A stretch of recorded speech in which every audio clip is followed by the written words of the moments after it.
Magandang araw mga kabayan. Ako po si Bugi Natigo at welcome muli sa isa namang episode ng ating Usapang Bayan. Ngayon pag-usapan natin ang isang mainit na issue, ang pahayag ni Attorney Koopman tungkol sa mga biktima ng war on drugs. Ayon sa kanya, kailangan daw magsumiti ng valid IDs ang mga umulay biktima para masigurong totoo sila at hindi gawa-gawa lamang ang mga bilang. Ito ay matapos kumalat ang datos na umabot daw sa 40,000 katao ang nabatay sa ilalim ng kumpanya kontra droga ng dating Administrasyon Duterte. Ngunit ayon sa isinumite sa ICC, ang totoong bilang ay nasa 40 katao lamang ang namatay. Agad namang kumontra si Attorney Conte sa pahayag ni Koopman. Kaya ngayon, himay-himayin natin ang mga opinyon, reaksyon at katotohanan sa likod ng isyong ito. Ngayon, simulan nating himay-himayin ang mga katotohanan sa likod ng war on drugs issues. Unang tanong, saan galing ang datos? Saan galing ang datos ng 40,000 figure? Ito ba ay galing sa human rights groups, media reports o independent investigation? Pangalawa, saan galing ang 40 lang ang napatay na isinumite sa ICC? Galing ba ito sa formal na records ng gobyerno? May mga attachment ba o sadyang kulang? Sino ang nag-imbestiga? Independent bodies tulad ng Human Rights Watch, Amnesty International at ilang media organization ang nagsasabi na mataas ang bilang na napatay.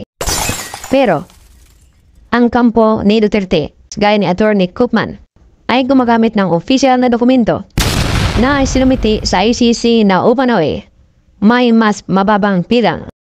Ang tanong mga babayan, bakit may malaking discrepancy? Posible ba na maraming kaso ang hindi na itala o hindi na isama sa official report? Maaari ba may mga double entries, walang dokumento, alias ang pangalan, o hindi na i-report sa tamang ahensya? Kaya naman si Attorney Koopman, mga kabayan, ay humihingi ng valid IDs ng mga biktima dahil may hinala siyang baka gawa-gawa lamang ang ilan sa mga pangalan para lang may dagdag sa mga numero. So ngayon, ano ang epekto ng hindi pagkakatugma ng bilang? Ito po ay nakaka-epekto sa credibility ng kaso sa ICC. Kung hindi mapatunayan ang totoong dami ng biktima, mahina ang laban. Kaya lumalabas ang argumento na kung dito sana nilitis sa Pilipinas, mas madaling makakuha ng mga dokumento. So ano ang dapat gawin para lumabas ang katotohanan? Magkaroon ng independent investigation na may access sa police records, barangay reports, death certificate at testimonya ng pamilya ng mga biktima. Protektahan ang mga whistleblowers at testigo para hindi matakot magsalita. Gamitin ang media, civil society at legal organization para magkaisa sa paghahanap ng katotohanan, hindi opinion lamang. At nang marinig nga ni Attorney Conte ang mga pahayag ni Attorney Koopman at ang kanyang mga kahilingan, ay hindi ito pinanampas ni Attorney Conte na kaagad tumutol sa mga sinasabi ni Attorney Koopman.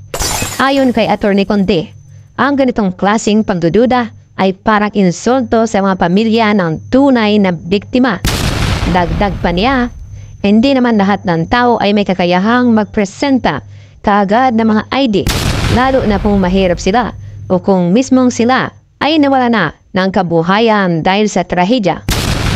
Ngayon ang tanong, sino nga ba ang dapat paniwalaan? Dapat bang agad questionin ang pagkakakilanlan ng mga biktima o mas nararapat bang buksan ang mas masusing investigasyon sa mga aligasyon at bilang ng nasawi? Sa ganitong sitwasyon, importante ang transparency at confession. Totoo may mga abusadong operasyon. Totoo ring may mga maling datos minsan. Pero ang tunay na hustisya ay hindi lang base sa dami ng papel, kundi sa pandinig sa bawat kwento ng tao. Kaya kayo mga kausapang bayan, ano sa tingin nyo? Tama lang ba ang paghingi ng ID para patunayan ang pagiging biktima? O ito ba ay paraan para baliwalain ang daing ng marami?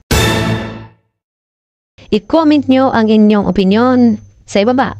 Huwag kalimutang mag-like, share at subscribe para updated kayo sa mga susunod nating talakayan. Ako po si Buin Latigo at tandaan, ang kaalaman ay kalayahan. Hanggang sa susunod na usapang bayan.